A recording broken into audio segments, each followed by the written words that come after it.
जय श्री कृष्णा। राधे राधे। आज मैं आपको सुना रही हूँ रविवार व्रत कथा। रविवार का दिन सूर्य देवता को समर्पित होता है। जीवन में सुख समृद्धि धन संपत्ति और दुश्मनों से सुरक्षा के लिए रविवार का व्रत करना बहुत ही सर्वश्रेष्ठ होता है। रविवार का व्रत करने व कथा सुनने से मनुष्य की सभी मनोकामनाएं पूरी होती है, मान सम्मान मिलता है, धन तथा यश की प्राप्ति होती है और निरोगी काया का आशीर्वाद भी मिलता है। रविवार का व्रत करने से निसंतान को संतान की प्राप्ति होती है। अगर आप भी रविवार के व्रत करना चाहते हैं और जितने भी रविवार के व्रत करना चाहते हैं, वैसे तो वैशाख में, जेठ में, कार्तिक माह में व्रत करते हैं तो एक ही महीने किया जाता है। अगर आप लगातार व्रत करना चाहते हैं तो आप कितने व्रत रखना चाहते हैं उनका संकल्प आप पहले दिन ही ले लें। 7 व्रत, 11 व्रत, 21 या 1 साल, जितने भी, या फिर मनोकामना पूरी होने तक, तो उसका संकल्प आपको पहले व्रत में ही ले लेना है। रविवार के दिन सुबह जल्दी उठें, स्नान आदि से निवृत्त होकर सूर्य भगवान की विधि विधान से पूजा करें। पूजा करने के बाद में व्रत कथा सुने और व्रत कथा सुनने के बाद में आरती करनी चाहिए। बाद में सूर्य भगवान का स्मरण करते हुए ओम सूर्याय नमः मंत्र का 108 बार जाप करें। फिर सूर्य को जल का अर्घ्य देना चाहिए। अर्घ्य तो वैसे आप रोजाना भी दे सकते हैं। सूर्य को अर्घ्य देना बहुत ही अच्छा माना गया है। कोई भी मनोकामना हो जिससे हम बिल्कुल हताश निराश हो गए हैं, हमारी मनोकामना पूरी नहीं हो रही है, तो अगर हम सूर्य को नियमित रूप से अर्घ्य देते हैं तो हमारा आत्मविश्वास बढ़ने के साथ साथ हमारी मनोकामना भी अवश्य पूर्ण होती है। सूर्य को अर्घ्य हमेशा उगते सूर्य को अर्घ्य देना चाहिए। जिस समय सूर्य ललिमा लिए होता है उस समय सूर्य को अर्घ्य देना सबसे अच्छा माना जाता है। इसीलिए आपको पूजा इस हिसाब से करनी है कि जब सूरज उदय होता हुआ हो तो आपकी पूजा पूरी हो जाए और आप सूर्य को पूरे विधि विधान से अर्घ्य दे सकें। जब भी आप सूर्य को अर्घ्य देते हैं तो एक बात का ध्यान रखें, जो जल के छींटे होते हैं वो अपने पैरों पर कभी भी नहीं गिरने चाहिए। इसके लिए आप या तो लकड़ी के पाटे के ऊपर खड़े हो जाएं या फिर कोई आसन के ऊपर खड़े हैं तो किसी कपड़े से अपने पैरों को ढक लें। और अर्घ्य देते समय आपको सूर्य मंत्रों का जाप करना चाहिए, वो मैं आपको बता देती हूँ। ओम घरणी सूर्याय नमः, ओम आदित्याय नमः, ओम भास्कराय नमः। इन 3 मंत्रों का 3 बार जाप करना है आपको। उसके बाद में जहाँ आप खड़े हैं उसी जगह घूमकर सही दिशा में घूमना है, पूर्व से पश्चिम इस तरह से घूमकर वहाँ पर 3 परिक्रमा लगानी है। फिर सूर्य देव को एक बार से फिर नमस्कार करके आ जाना है। अर्घ्य दिया हुआ जो जल होता है उसके ऊपर से कभी भी नहीं लागना चाहिए, इस बात का भी विशेष तौर से ध्यान रखें। रविवार के व्रत में एक ही समय भोजन करें। ध्यान रखें कि शाम को सूर्यास्त होने से पहले भोजन कर लेना है। सात्विक भोजन व फल आहार करना है। भोजन में गेहूं की रोटी, दलिया, दूध, दही ले सकते हैं लेकिन नमक नहीं खा सकते। तो इस तरह पूरे विधि विधान और श्रद्धा से आप व्रत रखते हैं तो आपकी मनोकामना है निश्चय पूरी होती है। तो अब सुनते हैं रविवार व्रत कथा। बोलो सूर्य देव की जय हो। प्राचीन काल में एक बुढ़िया रहती थी।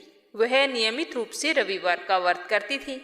रविवार के दिन सूर्योदय से पहले उठकर बुढ़िया स्नान आदि से निवृत्त होकर आंगन को गाय के गोबर से लीप कर स्वच्छ करती। उसके बाद में सूर्य भगवान की पूजा करती, रविवार की व्रत कथा सुनती और सूर्य भगवान को अर्घ्य देती। शाम के समय भोजन बनाकर सूर्य देव को भोग लगाकर सूर्यास्त होने से पहले एक समय ही भोजन करती। तो सूर्य भगवान की कृपा से बुढ़िया को किसी प्रकार की कोई चिंता या कोई कष्ट नहीं था। धीरे धीरे उसका घर धन धान्य से भर रहा था। उस बुढ़िया को सुखी देखकर उसकी पड़ोसन उससे बहुत ही जलती थी। बुढ़िया के कोई गाय नहीं थी तो वह पड़ोसन के घर गाय का गोबर लाने के लिए जाती थी और वहां से गोबर लाकर ही अपना आंगन लीपती थी।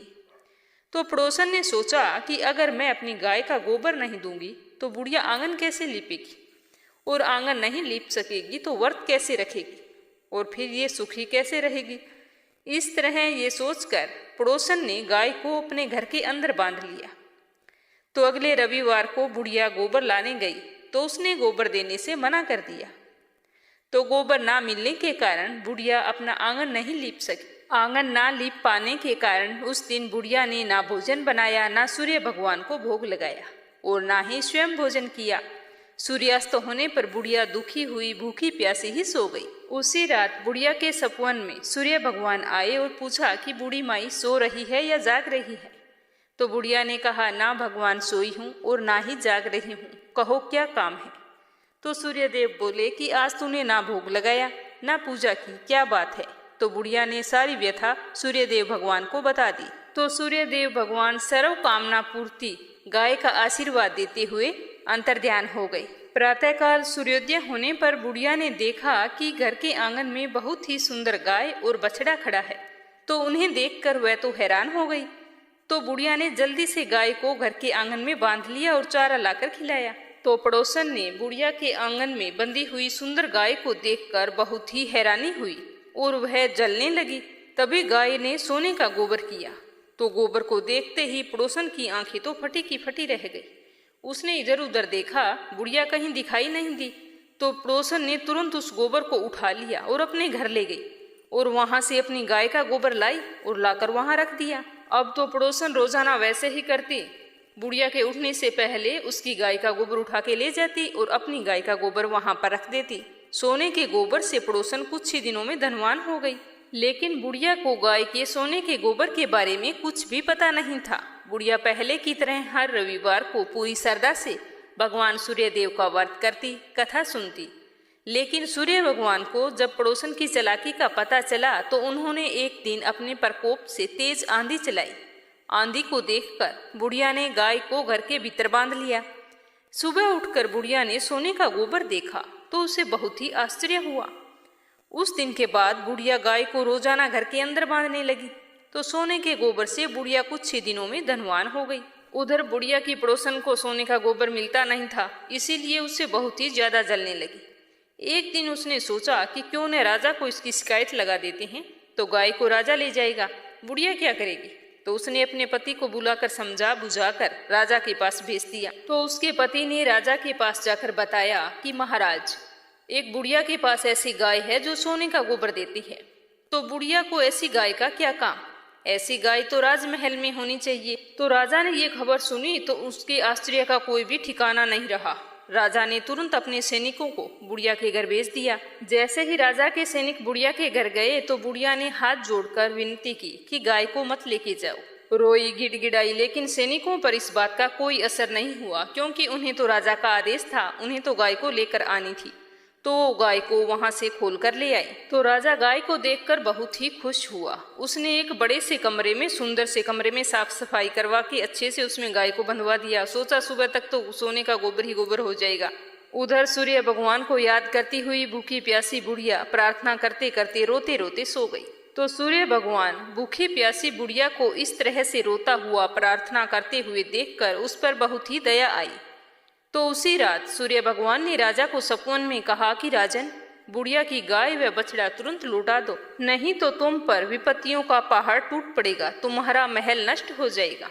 सूर्य भगवान के सपन से राजा बुरी तरह से भयभीत हो गया और सुबह होते ही जैसे ही गाय को देखने के लिए गया तो वहां पर तो बुरी तरह से बदबूदार गोबर से कमरा भरा पड़ा था।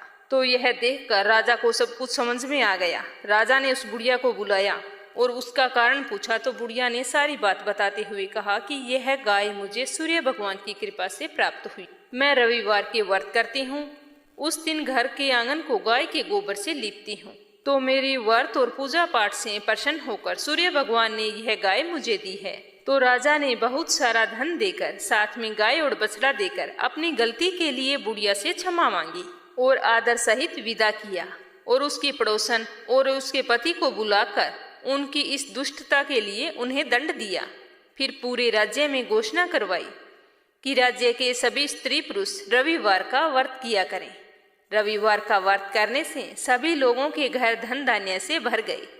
पूरे राज्य में चारों ओर खुशहाली छा गई। सारे स्त्री पुरुष जीवन यापन अच्छी तरह से करने लगे तथा सभी लोगों के शारीरिक कष्ट दूर हो गए।